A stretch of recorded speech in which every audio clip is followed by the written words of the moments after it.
گیه تاجیکستان برگردم، دلم میگه کفرنی ها برگردم، دلم میگه با آرزوهایم بیرسم،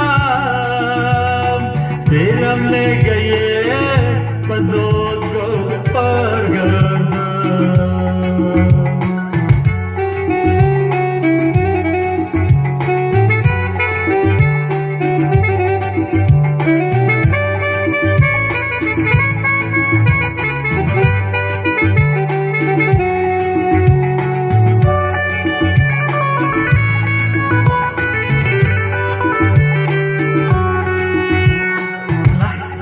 دیدم در وطن است، لحظه دیدم در چمن است، آرزو دارم که یار در برم، افسوس افسوس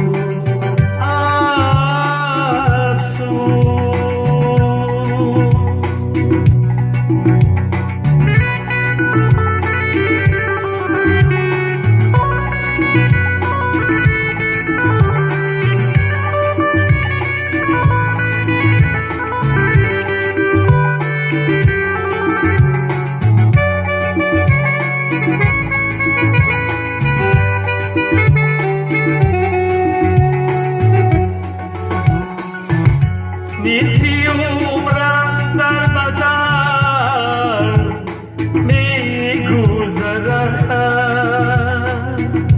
نصفی عمرم با علم میگذرد.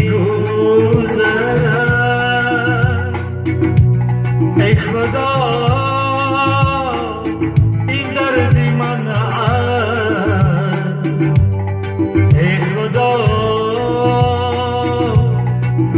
تقدیر من است، عمر من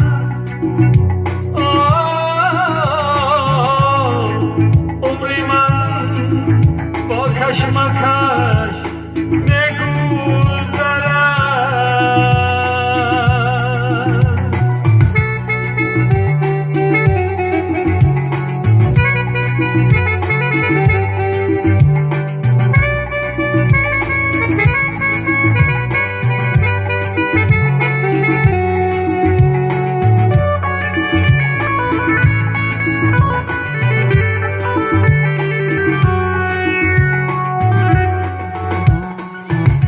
همه آرزوها میگذرد،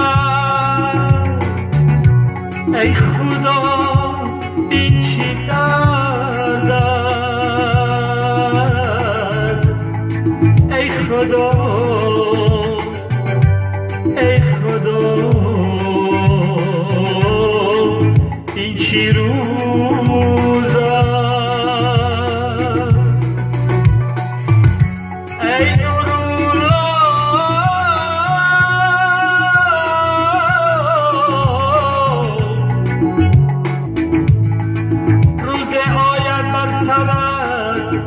رفته به اهلی این دیار،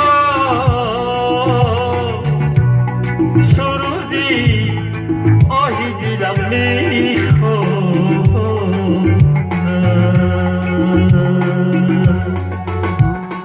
دلم میگه